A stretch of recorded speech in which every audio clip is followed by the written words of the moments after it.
Welcome back. Today we're doing a deep dive into an e-commerce brand called Lyxa Melbourne. Mm. And their pitch is, well, it's very compelling. They call themselves a sustainable, ethical Australian label committed to timeless design. And that pitch is exactly why we're digging into this. Mm-hmm. Our mission here is to unpack the sources that suggest we're looking at a textbook case of ethics washing. Ethics washing. Yeah, where a company uses the language of sustainability as a shield for, well, a much riskier e-commerce model. Okay, so where does this beautiful facade start to crack? The sources seem to zero in on a few big red flags right away. They did. First up, the domain is brand new. Registered only a few months ago. For a brand that's all about timeless design, why is that a problem? Well, being new isn't always an issue.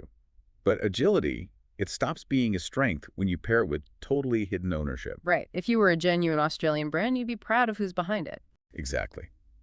But here, the ownership details are completely obscured.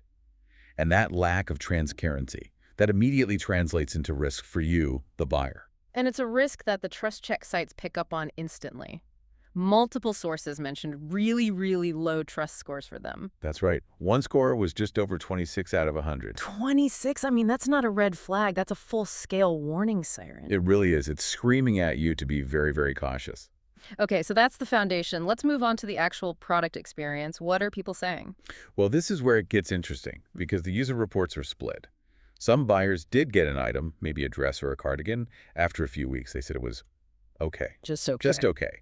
But many, many more claim they never got anything at all. Or, what did arrive, looked very cheap compared to the glossy photos on the site. And when sources say very cheap, that just screams overseas dropshipping, doesn't it? It absolutely does. Yep. It suggests Lyxa Melbourne never even touches the product. So your ethical dollar isn't funding quality control, it's just funding extra shipping. And on top of that, there are issues with the website itself. Sources point to Reddit posts and reviews where people say the site feels full of AI-generated copy. Which is the opposite of intentional, timeless design. Completely. And there are missing sizes all over the place. Yeah. It just doesn't feel like a real curated brand. And then there's the sales tactic, that banner you can't get away from. Oh, yes. We are closing our doors, huge discounts, final liquidation banner. It's a full-scale psychological pressure campaign. It is. And sources are clear that a lot of high-risk, scammy stores use this exact line. It's meant to pressure you into a quick purchase before you can do your research. And it makes their return policy basically meaningless, right? Pretty much. They claim a 14-day money-back guarantee, but reviewers say that returns are difficult, they're costly, and often not even worth the price of the item itself. It's typical for overseas logistics. So wrapping this all up, what's the final verdict for someone listening?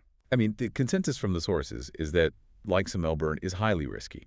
It feels much more like a speculative new dropship brand than a trusted fashion house. Okay, so extreme caution is needed. Definitely.